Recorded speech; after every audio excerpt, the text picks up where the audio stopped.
Snow White and Rose Red.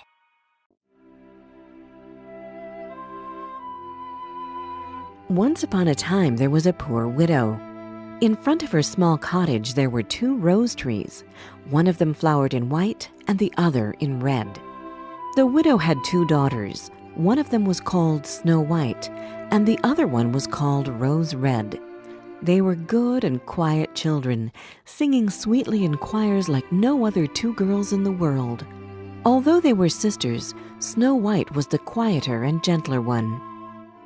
Both children loved each other so much that every time when they went out, they walked together hand in hand.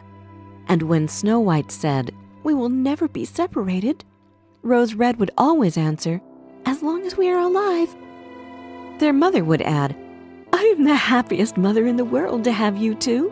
You should promise me that you will always take care of each other and that you will share everything you have." And the girls would promise. In the summer, Rose Red would wake up early and do the housework. Then she would pick flowers and leave them next to her mother's bed. Among the flowers, there would always be 1 white and 1 red rose. In the winter, Snow White would light the fire.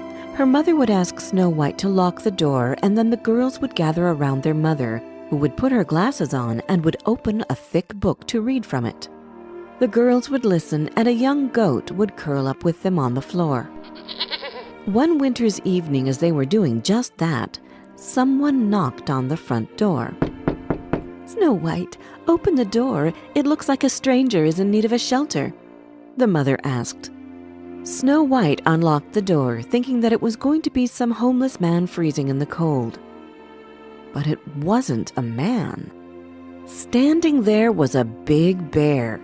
Snow White screamed in fright when she saw the animal. Rose Red was also scared and hid behind her mother's skirt.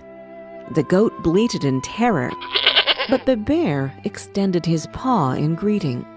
"Don't be afraid, kind ladies. I won't do you any harm.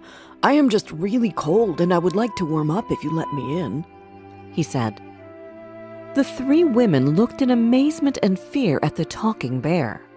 Soon their mother came to her senses and told the girls to calm down and help the bear get rid of the snow he had on his coat. The girls did as their mother told them. Feeling warm from the fire, the bear fell asleep and everyone went to bed. The next morning when the sun rose, the girls opened the door for the bear. He went into the woods to search for blueberries and fish, but he came back in the evening and again curled up by the fireplace. This continued through the winter, and the girls were so used to playing with the bear in the evening and to have him at home that when summer came and the bear had to leave, they were all very sad. "Where are you going to go?" Snow White asked the bear. "I need to go into the woods where I keep my wealth hidden from the evil gnomes. In the winter when the earth is frozen, they cannot reach it. But in the summer, when the ground softens, they dig all over in search of treasure. Once they get treasure, they hardly ever give it back," the bear replied. Snow White was really sad that the bear was leaving. They hugged and bade each other farewell. Just as the bear was leaving the house, his skin got caught on the door handle, and it appeared to Snow White that gold shone under the bear's skin. But she wasn't sure. The bear ran out, and soon Snow White lost him among the trees. One day, the mother sent the girls into the wood to gather firewood. As they were walking, they came across a big tree which had fallen down across the path. On the tree, there was a little man with a long beard, which was stuck under the tree. The gnome was jumping around the crack, trying to pull out his beard, but with no success. When he saw the girls, he turned his aged, wrinkled face in their direction. His eyes were red, and it seemed that they would soon pop out. "What are you 2 staring at? Can't you come over and help?" "How did you end up like that?" asked Rose Red.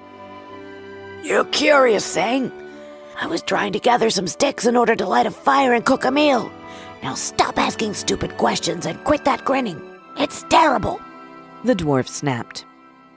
The girls tried to pull, then push, then to somehow roll the big tree, but it was too heavy for them, so they offered to go and get help.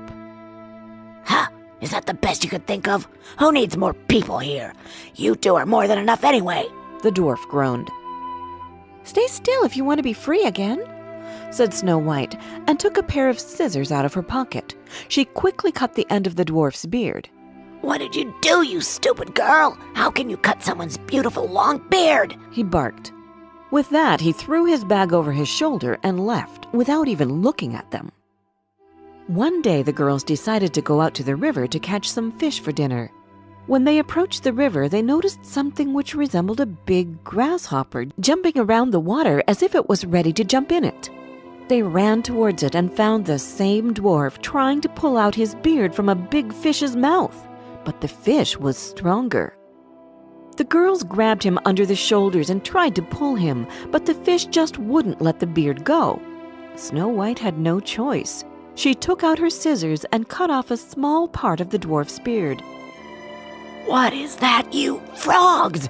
How dare you bring shame on my face? My brothers will laugh at me now. Having said that, the dwarf took his bag, which was full of gems, and left without saying a word. Not long afterwards, Snow White and Rose Red were on the way to the nearest town to buy some needles and thread. As they were passing a meadow, they noticed a huge bird in the sky. The bird was flying low and passed close over their heads. The bird perched behind a big rock, and at that moment, someone there squeaked. When it took off again, the girls saw the same old dwarf in the bird's claws. They ran just in time to catch the dwarf by the feet. The bird pulled up and they pulled down, and the dwarf was yelling in the middle. How can you be so rude? Don't stretch my clothes, you stupid girls. When the bird finally gave up, the gnome thudded onto the ground. The girls, who were already used to his rude manners, continued on their way to town. The dwarf took a bag full of gems and sneaked into his cave. On their way back, they came across the dwarf again. He had laid out his jewels on the ground, thinking that no one would see him. The girls approached. What are you looking at? He yelled at them. His face went all red in anger, and he would have continued to yell at them if it hadn't been that all of a sudden, they saw a bear running towards them. The dwarf ran towards his cave, but the bear was faster than him. The dwarf was terrified. He started begging. Please don't eat me. Here, take these lovely gems and spare my life. Why would you eat me? I am so little. Look at those horrible girls over there. Eat them instead. The bear wasn't listening to him. With one swipe, he knocked the dwarf over. The girls ran away, but the bear followed them. Snow White, Rose Red, don't be afraid. Stop running. I'm coming with you, he said. The two girls recognized the voice and stopped to wait for their friend. As he was approaching them, his bear skin fell off, and a young man stood before them. He was dressed in gold. I am a prince, he said and smiled. That evil dwarf had bewitched me and stolen my treasure. Now that he is dead, the spell has been broken and I am a human again. And it's all thanks to you. Snow White married the prince, and Rose Red, his brother. They split the dwarf's treasure evenly, and their mother moved to the castle with them. She took the rose trees with her and planted them under her window. Every year they flowered with exquisitely fragrant red and white roses.